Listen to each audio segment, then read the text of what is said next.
ಮಾಡಬೇಕು. ಬಿಜೆಪಿಯಲ್ಲಿ ಕಟ್ಟರ್ ಹಿಂದುತ್ವವಾದಿಗಳು ಅಂತ ಹೇಳಿ ಯತ್ನಾಳ್ ಹಾಗೆ ಸಿ.ಟಿ. ರವಿ ಅವರನ್ನ ಸೋಷಿಯಲ್ ಮೀಡಿಯಾದಲ್ಲಿ ಕಿಂಗಳ್ ಮಾಡಿದ್ರು. ಇದೀಗ ಸುನೀಲ್ ಕುಮಾರ್ ಅವರು ಕೂಡ ರೇಸಲ್ಲಿದ್ದಾರೆ. ನಾನೇನು ಪೈಪೋಟಿಲಿಲ್ಲ. ನಾನು ಹಿಂದುತ್ವದ ವಿಚಾರ ಬಂದಾಗ ಯಾವತ್ತೂ ಕೂಡ ರಾಜಿ ಮಾಡ್ಕೊಳ್ಳಿಲ್ಲ. ಹಿಂದುತ್ವ ಒಂದು ಕೇವಲ ಒಂದು ಭಾಷಣದ ವಸ್ತು ನನಗೆ ಅನ್ನಿಸ್ಲೇ ಇಲ್ಲ. ನನ್ನ ನಡವಳಿಕೆಯಲ್ಲಿ ಬಂದಿದೆ ಅದು. ನನಗೆ ಅವತ್ತಿನಿಂದ ಇವತ್ತಿನ ತನಕ ಆ ಸಂಸ್ಕಾರದಲ್ಲೇ ಕೆಲಸ ಮಾಡ್ಕೊಂಡು ಬರ್ತಾ ಇದ್ದೀನಿ. ಮುಂದೇನೂ ಅದೇ ಸಂಸ್ಕಾರದಲ್ಲಿ ಕೆಲಸ ಮಾಡ್ತೇನೆ. ಈಗ ಪಕ್ಷದ ವಿಚಾರವಾಗಿ ಮಾತನಾಡಿದ್ರೆ ಪಕ್ಷ ಸಂಘಟನೆ ಹೇಗಾಗ್ತದೆ ಲೋಕಸಭಾ ಚುನಾವಣೆಗೆ? ಲೋಕಸಭಾ ಚುನಾವಣೆಗೆ ತಯಾರಿಯನ್ನು ಆರಂಭ ಮಾಡಿದ್ದೇವೆ. ನಮಗೆ ಸವಾಲಿದೆ. ಸಹಜವಾಗಿ ವಿಧಾನಸಭಾ ಚುನಾವಣೆಯಲ್ಲಿ ಸ್ವಲ್ಪ ಹಿನ್ನಡೆ ಆದಂಥ ಹಿನ್ನೆಲೆಯಲ್ಲಿ ಉತ್ಸಾಹ ಸ್ವಲ್ಪ ಕಡಿಮೆ ಆಗೇ ಆಗುತ್ತದೆ. ಯಾವುದೇ ಚುನಾವಣೆಗಳಲ್ಲಿ ಪಕ್ಷ ಸೋತಾಗ ತಾತ್ಕಾಲಿಕ ಮಟ್ಟದಲ್ಲಿ ಸ್ವಲ್ಪ ಏನು ಹೇಳ್ತಾರೆ ಅದಕ್ಕೆ ಉತ್ಸಾಹ ಕಡಿಮೆ ಇದ್ದೇ ಇರ್ತದೆ. ಆದರೆ ನರೇಂದ್ರ ಮೋದಿ ದೇಶಕ್ಕೆ ಅನಿವಾರ್ಯ. ನರೇಂದ್ರ ಮೋದಿಯ ನೇತೃತ್ವದಲ್ಲಿ ಮತ್ತೊಮ್ಮೆ ಸರ್ಕಾರ ಬರಬೇಕು ಅನ್ನುವಂಥದ್ದು ತುಡಿತ ಎಲ್ಲ ಕಾರ್ಯಕರ್ತರ ಮನಸ್ಸಿನಲ್ಲಿ ಇದ್ದೇ ಇದೆ. ಹೊಸ ರಾಜ್ಯಾಧ್ಯಕ್ಷರು ಬಂದಿದ್ದಾರೆ, ಯುವ ನೇತೃತ್ವ ನಮಗೆ ಸಿಕ್ಕಿದೆ, ಹೊಸ ಪದಾಧಿಕಾರಿಗಳ ಆಯ್ಕೆ ಆಗಿದೆ, ಹೊಸ ತಂಡ ಸಿಕ್ಕಿದೆ. ಕಾರ್ಯಕರ್ತರು ಏನು ಮಾತಾಡ್ತಾರೆ? ಇವತ್ತು ನಾಳೆ ಜಿಲ್ಲಾಧ್ಯಕ್ಷರ ನೇಮಕಾತಿಯ ಪ್ರಕ್ರಿಯೆಗಳನ್ನು ಮುಗಿಸೋರಿದ್ದೇವೆ. ಒಂದು ಹೊಸ ತಂಡದೊಂದಿಗೆ ರಾಜ್ಯದಲ್ಲಿ ಕಾರ್ಯಕರ್ತರು ಏನು ಮಾತಾಡ್ತಾರೆ ಗೊತ್ತಾ? ಇದು ಒಗ್ಗಟ್ಟಿನ ತಂಡ ಅಲ್ಲ, ಒತ್ತಡದ ತಂಡ ಅಂತ ಹೇಳ್ತಿದ್ದಾರೆ. ಯತ್ನಾಳ್ ಅವರು ಬಹಿರಂಗವಾಗಿ ಹೇಳ್ತಿದ್ದಾರೆ ಅದನ್ನ. ಸಹಜವಾಗಿ ರಾಜಕೀಯದಲ್ಲಿ ಒತ್ತಡಗಳು ಇರೋದೇ. ಒತ್ತಡ ಇಲ್ಲದೇ ಇರುವಂಥ ಪಾರ್ಟಿ ಯಾವುದಿದೆ?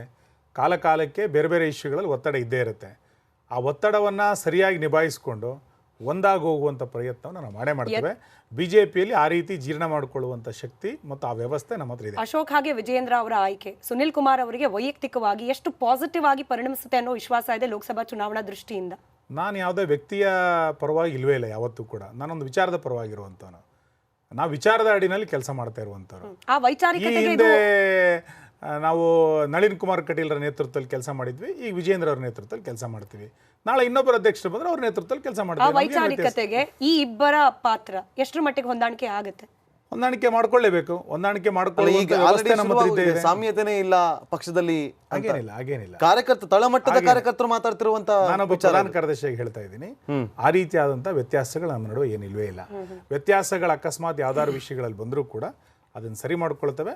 ಲೋಕಸಭಾ ಚುನಾವಣೆ ಬೇಕಾದಂಥ ದೊಡ್ಡ ಪ್ರಮಾಣದ ಸಿದ್ಧತೆಯನ್ನು ಜನವರಿ ತಿಂಗಳಲ್ಲಿ ನಾವು ಮಾಡ್ಕೊಳ್ತೀವಿ. ವಿರೋಧ ಪಕ್ಷ ನಾಯಕನ ಆಯ್ಕೆ ಸಂದರ್ಭದಲ್ಲಿ ನಿಮ್ಮ ಹೆಸರು ಕೂಡ ಕೇಳೋಕ್ ಸಿಕ್ಕಿತ್ತು. ಸಮುದಾಯವಾರು ಕೂಡ ಪ್ಲಸ್ ಪಾಯಿಂಟ್ ಆಗುತ್ತೆ. ಅದರ ಜೊತೆಗೆ ಹ್ಯಾಟ್ರಿಕ್ ಗೆಲುವನ್ನ ಸಾಧಿಸಿದ್ದೀರಿ, ಅನುಭವ ಕೂಡ ಇದೆ.